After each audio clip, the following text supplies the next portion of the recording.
할렐루야. 주의 선하신 이름으로 사랑하는 교우들에게 안을 줬습니다. 우리 함께 기도하도록 하겠습니다. 사랑하신 아버지 하나님 감사합니다.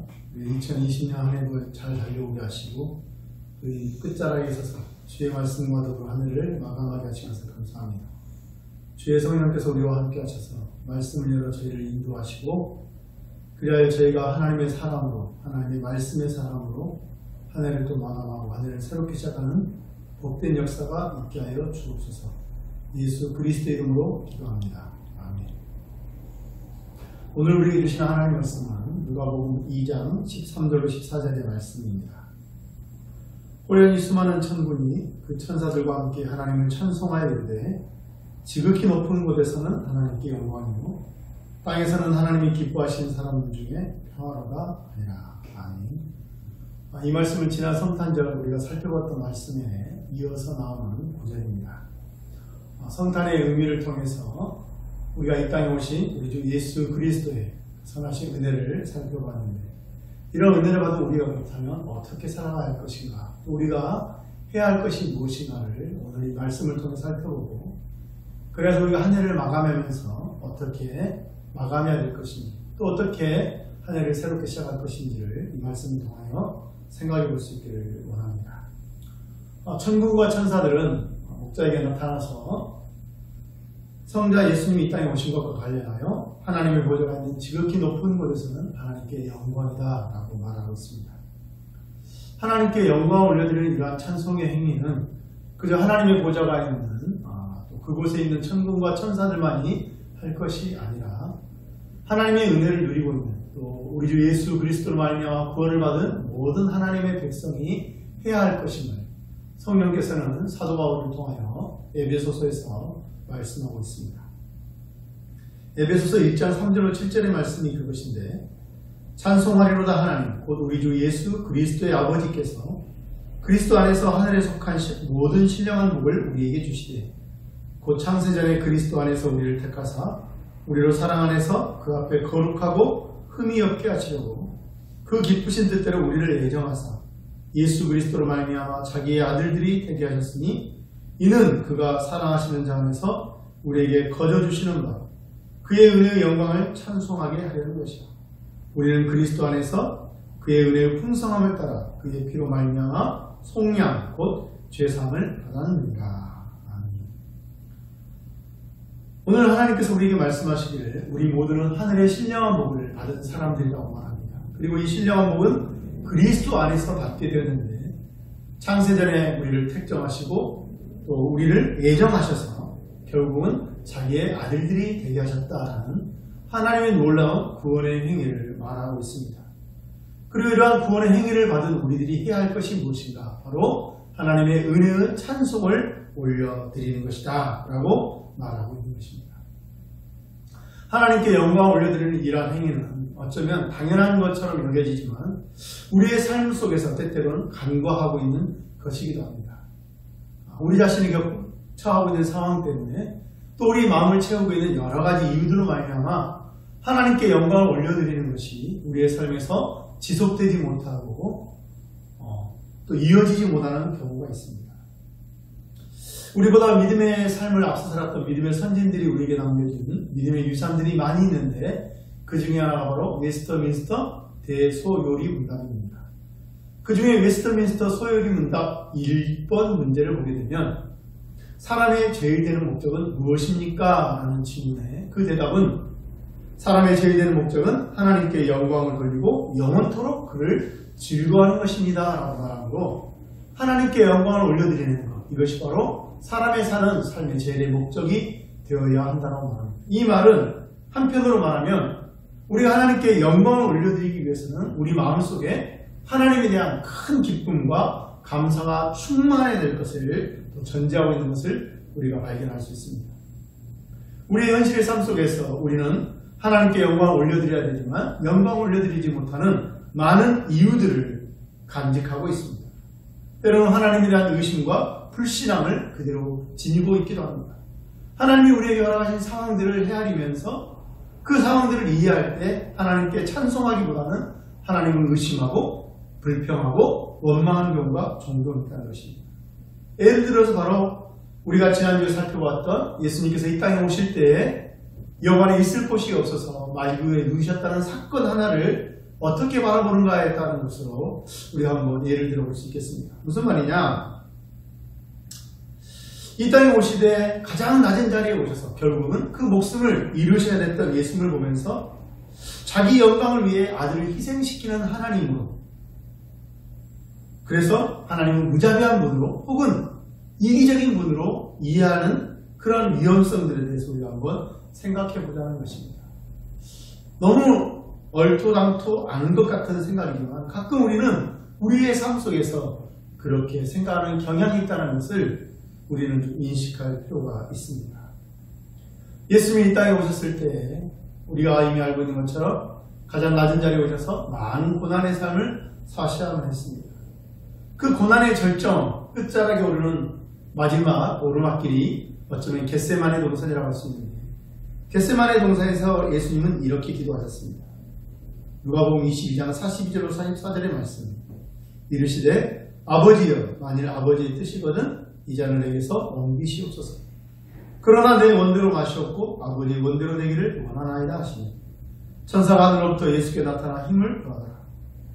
예수께서 힘쓰고 애써 더욱 간절히 기도하시니 땀이 땅에 떨어지는 핏방울같이 되더라. 만일 아버지의 뜻이거든 이라는 단서를 달고는 있지만 당신이 겪으실 고통과 죽음을 마주대 하시는 예수님의 진정 어린 마음이 이 기도 속에 담겨져 있습니다. 그것은 바로 이 잔을 내게서 옮기시옵소서라는 거죠.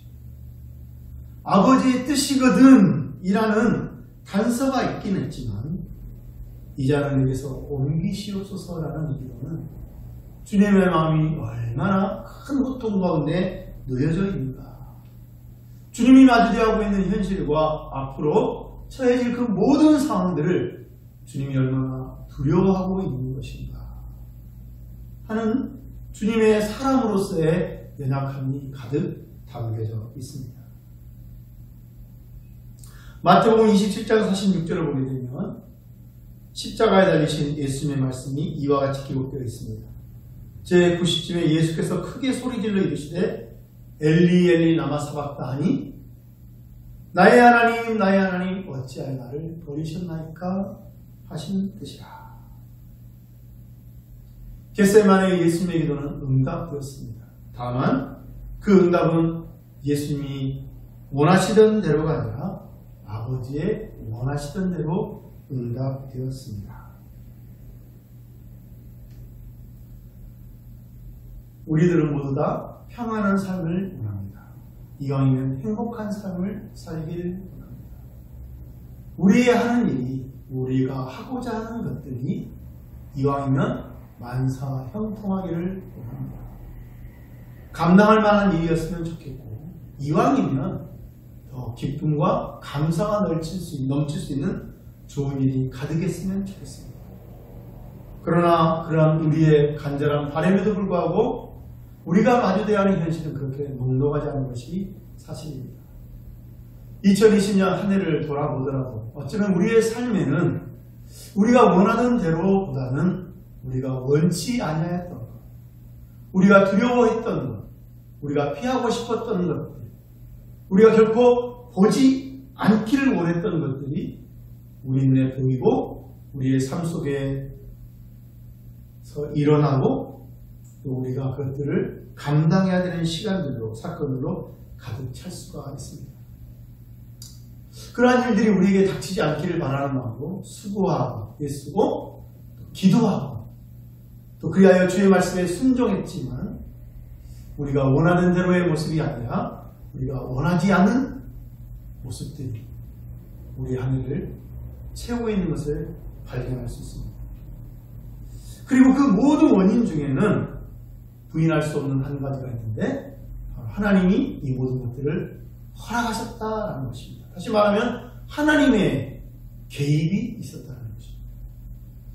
그것들이 하나님께서 직접 행하신 것인지 아니면 허용하신 것인지 그것까지는 우리가 알 수 없지만 하나님이 이 땅의 모든 것들을 다스리고 계신다는 것을 우리가 믿는 믿음 안에서 결국 내게 주어진 그 모든 일들, 기쁨만 아니라 불행, 즐거움만 아니라 슬픔, 원하던 것만 아니라 원치 아니하던 것들이 내 삶에 주어진 모든 것은 하나님의 개입하심으로 이루어졌다라고 우리가 생각할 수 있다는 것이죠. 그런 상황에서 결국 그런 까닭에 우리는 때때로 혹은 당황할 수 있고 의심할 수 있고 원망할 수 있고 좌절할 수 있습니다. 하나님이 어떻게 이루실 수 있는가? 필립 얀시라는 아주 유명한 기독교 작가가 있는데 이 필립 얀시가 자신의 영적 스승 중에 한 분으로 존 던이라는 분을 이야기합니다. 그리고 이 존 던에 대한 이야기를 그의 책에 담고 있는데 1617년 흑사병이 영국을 뒤덮고 있을 때에 런던 세인트 폴 대성당의 대사제였던 이 존 던은 그 자신도 흑사병에 걸려서 결국 격리된 채 병상에서 시간을 보내야만 했습니다. 그리고 이 시간에 그가 기록한 책, 그가 쓴 책이 바로 위급한 상황에서의 헌신이라는 책입니다. 존 던의 생애는 결코 평탄하지 않았습니다. 특별히 그 당시에 영국은 이른바 신교와 구교가 서로 맹렬하게 다투는 와중에 있었기 때문에 서로의 신앙에 대한 맹목적인 주장으로 말미암아 서로를 죽이는 일이 비일비재했는데 존 던의 가족 또한 이 일에 연루되어서 죽임을 당한 슬픈 가족사가 있을 뿐만 아니라 그 자신이 살아오는 여러 가지 삶의 여정 속에서 많은 아픔을 겪어야만 했던 사람입니다.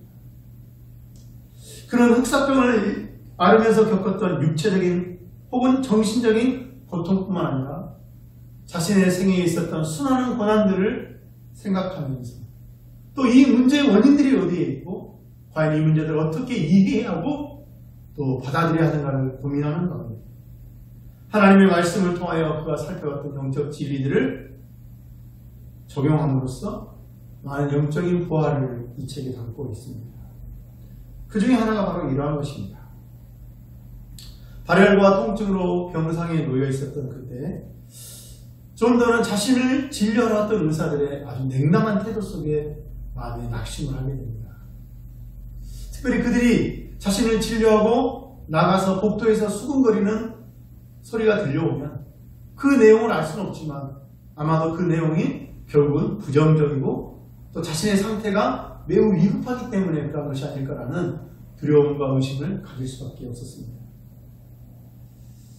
의사들에 대한 의심이 결국은 의사들의 행동에 대한 불안과 두려움을 가지게 했다는 것이죠.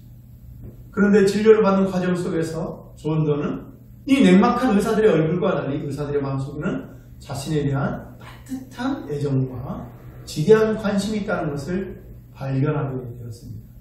그리고 그것을 알게 되는 순간 의사들이 자신의 방의 문을 닫고 나가서 복도에서 서로 대화하는 그 수근거림이 더 이상 자신에 대한 어떤 부정적인 것보다는 자신에 대한 염려로 걱정으로 어떻게 하면 더 좋은 해결책을 생각해낼 수 있을까 고민하는 모습이 여겨지는 그런 경험을 하게 되었습니다.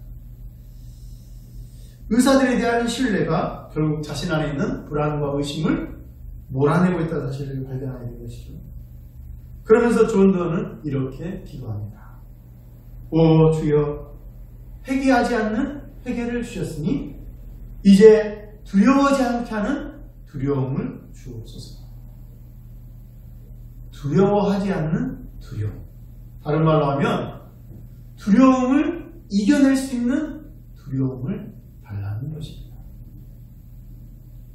존 던이 그의 위급한 상황에서 믿음으로 사는 삶의 핵심으로 말하고 있는 것은 살아계시고 능력이 지극히 크시며 우리를 헤아릴 수 없는 지혜로 인도하시는 하나님을 경외하는 두려움만이 우리가 살아가는 과정 속에서 만나게 되는 여러 두려움들을 이겨낼 수 있는 진정한 두려움이요 능력이며 힘이다 라고 말하는 것이죠.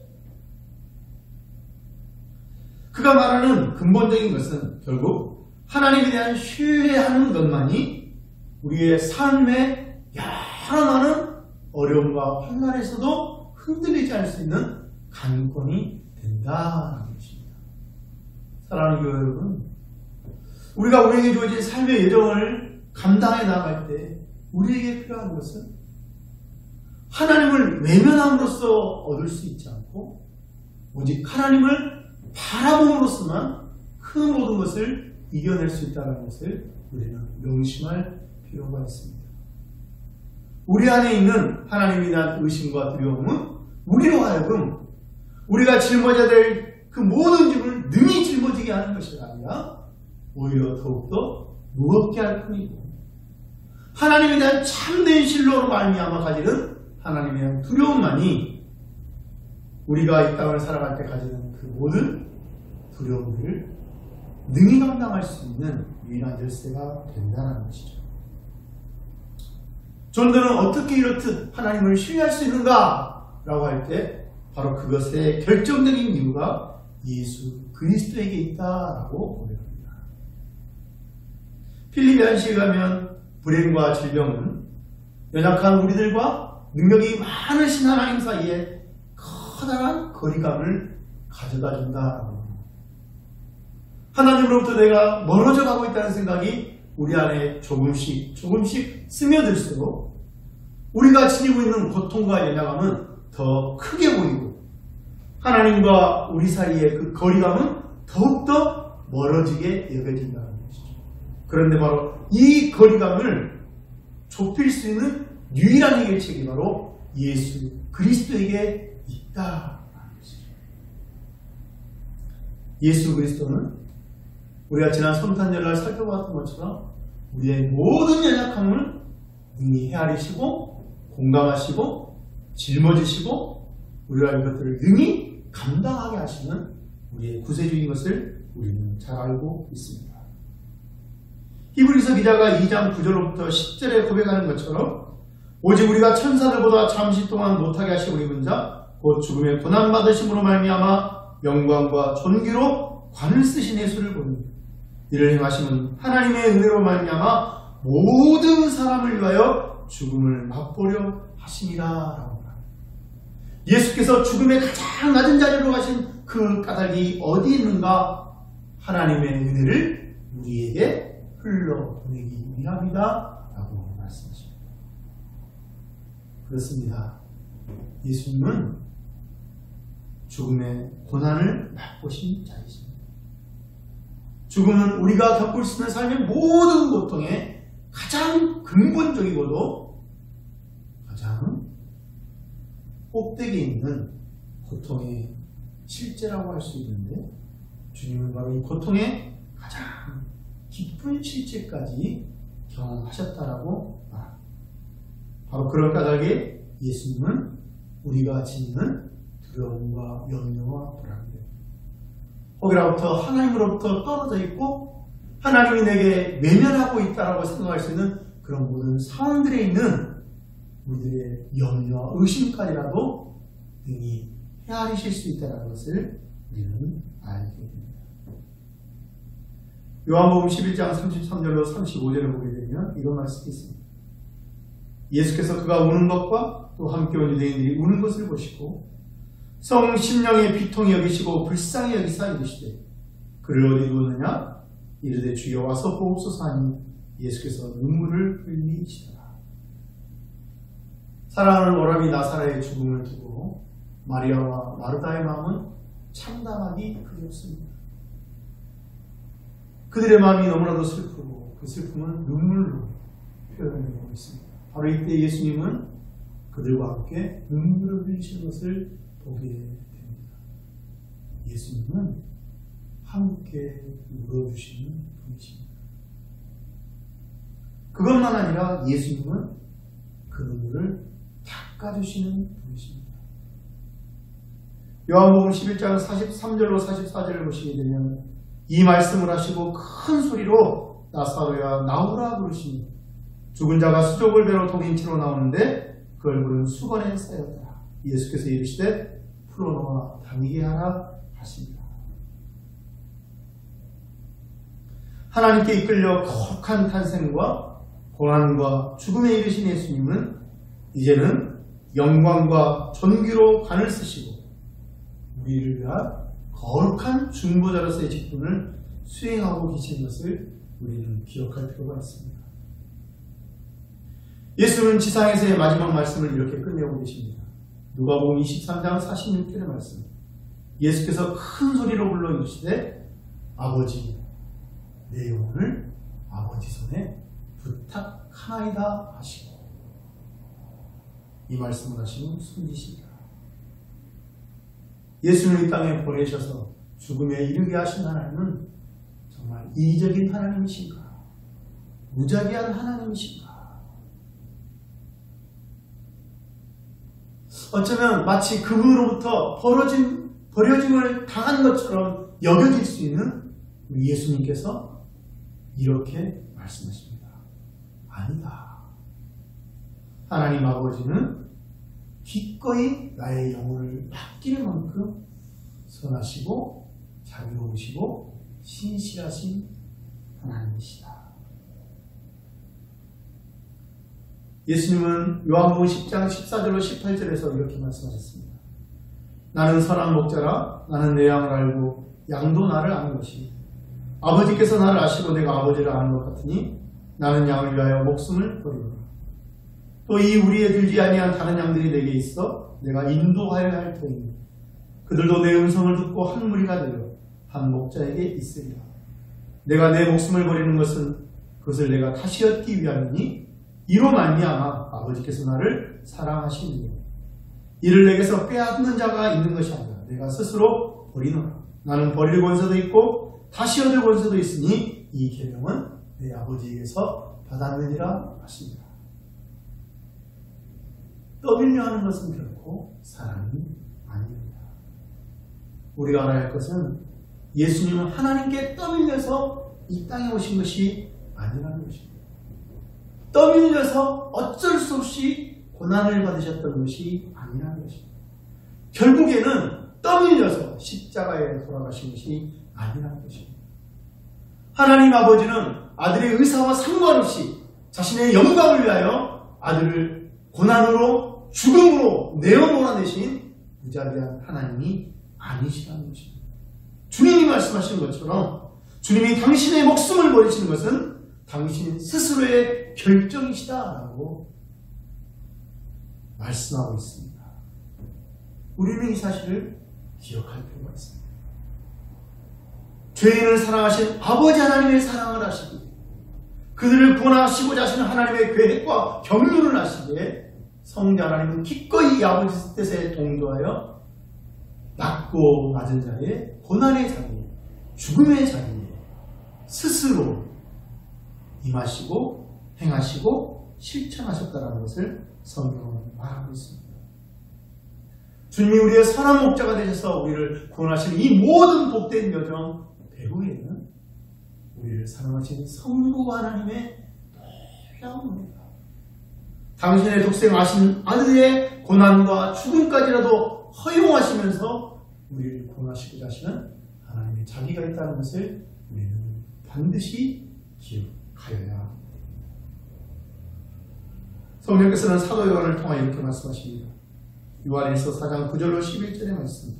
하나님의 사랑이 우리에게 이렇게 나타난 바 되었으니 하나님의 자기의 독생자를 세상에 보내심은 그로 말미암아 우리를 살리려 하십니다. 사랑은 여기 있으니 우리가 하나님을 사랑하는 것이 아니요 하나님이 우리를 사랑하사 우리 죄를 속하기 위하여 화목제물로 그 아들을 보내셨습니다. 사랑하는 자들은 하나님이 이같이 우리를 사랑하셨은즉 우리도 서로 사랑하는 것이 마땅하다. 사랑하셔서 당신의 독생하신 아들을 희생하시고자 하시는 하나님의 사랑이 무엇보다도 우리로 하여금 마치 당신의 아들을 낮은 자리로 고난의 자리로 죽음의 자리로 내몰고 있는 듯한 거짓된 하나님에 대한 인식으로부터 벗어나야 되고 보호되어져야 되고 지켜져야 된다는 사실을 우리는 명심해야 됩니다. 본문을 다시 읽어보겠습니다. 지극히 높은 곳에서는 하나님께 영광이요 땅에서는 하나님의 기뻐하심을 받은 사람들 중에 평안하가 아니라. 사랑하는 교회 여러분, 우리는 하나님께 영광을 올려드려야 됩니다. 왜 그렇습니까? 그 하나님은 좋으신 분이요 선하신 분이요 우리를 사랑하셔서 우리를 구원하시게 하여 기꺼이 당신의 독생하신 아들을 낮고 낮은 자리에 오신 것을 허락하였기 때문입니다. 그분은 참으로 신실하시며 자비로우시며 능력이 지극히 크신 하나님이십니다. 그 지혜와 권능을 통하여 우리를 망하게 하는 것으로 인도하시는 것이 아니라 구원하시는 하나님이십니다. 그러므로 하나님이 허락하신 우리의 삶의 형편이 없다든지 그 모든 것들은 우리에게 구원을 이루시고자 하시는 하나님의 복된 은혜에 이어지는 것을 우리는 믿어야 하는 것입니다. 시편 86편 12절 13절에서 시인은 이렇게 고백합니다. 주 나의 하나님이여 내가 전심으로 주를 찬송하고 영원토록 주의 이름에 영광을 돌리오니 이는 내게 향하신 주의 인자심이 크사 내 영혼을 깊은 수월에서 건지셨습니다. 시인은 말합니다. 하나님, 나는 전심으로 주를 찬송하고 영원토록 나의 생명이 다하기까지 주의 이름에 영광을 돌리겠습니다. 왜? 나를 향한 주의 인자심이 크시고 그 인자심이 내 영혼을 깊은 수월에서 죽음으로부터 어둠으로부터 절망으로부터 반드시 건져내실 것이기 때문에 건져내셨기 때문입니다. 이 신의 고백이 2020년 한 해를 마무리하는 우리의 고백이 되기를 소망합니다. 하나님, 내가 전심으로 주를 찬송하고 주께 영광을 올려드립니다. 2020년 한 해 동안 주님이 나와 함께 하셔서 나를 수월에서부터 건지시고 구원하셨기 때문입니다. 이 고백이 우리의 모두의 고백이 되어져서 하나님을 영화롭게 하는 복된 신자의 삶으로 한 해가 정리되기를 바라는 것입니다. 부디 바라기는 우리의 마음속에 나는 모든 불신앙으로부터 결연하게 하나님의 선하심을 직시하고 그래야 하나님을 찬양하고 감사하고 순종의 삶을 살아가는 우리 모두의 삶이 2020년 마지막 아름다운 신앙의 자태기를 바라며 주의 은혜가 우리 모두에 있기를 간절히 축원합니다. 기도하겠습니다. 사랑하신 아버지 하나님, 사람이 마땅히 해야 하는 것이 구원을 받은 하나님의 백성으로서 우리가 마땅히 해야 하는 것이 하나님께 감사하고 찬송하고 그리하여 하나님께 영광을 돌려드리는 삶이라는 것을 다시 한번 생각합니다.